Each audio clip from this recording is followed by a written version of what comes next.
Ok, salut, de retour après un long moment, on va dire, avec compte tenu de la Covid, puis de la saison des impôts qui a été vraiment exaltante et éprouvante aussi.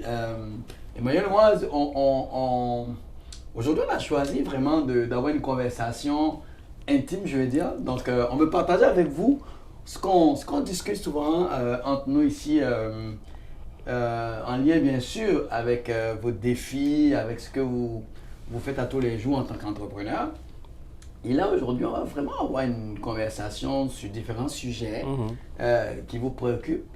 Et on les a souvent, puis on a décidé de les partager, en fait, de partager le contenu de nos échanges sur vous concernant.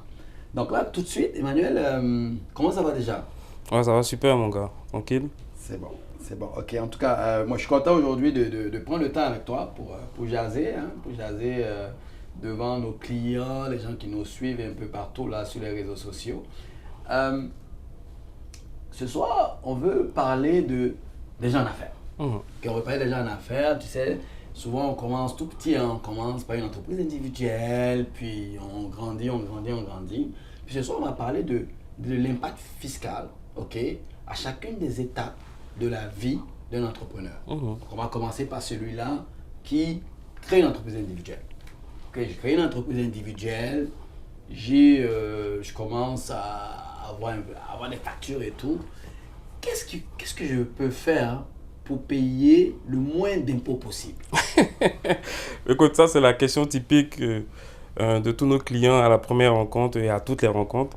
Euh, je pense que dans un premier point, il faut être méthodique, dans le sens qu'il faut tenir soi-même un suivi de ses dépenses. Parce que la réalité est que ce qui importe, c'est pas ce qui rentre, c'est ce qui sort. Tout à Donc, fait.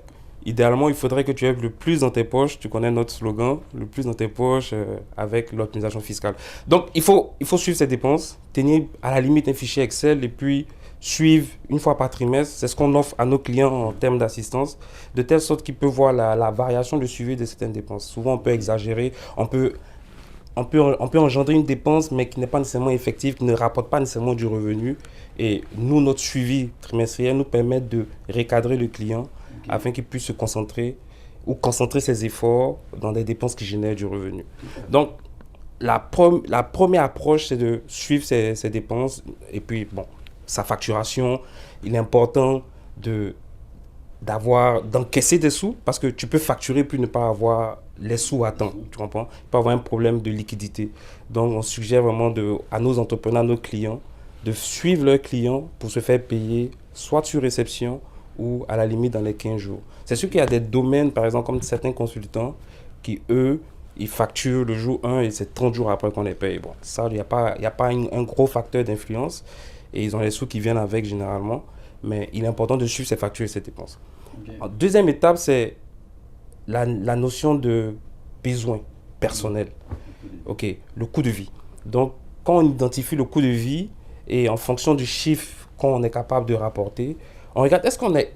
Ça vaut toujours la peine qu'on reste dans cette même situation initiale de départ où il y avait moins de risques, il y a moins de dépenses, une structure juridique peu coûteuse.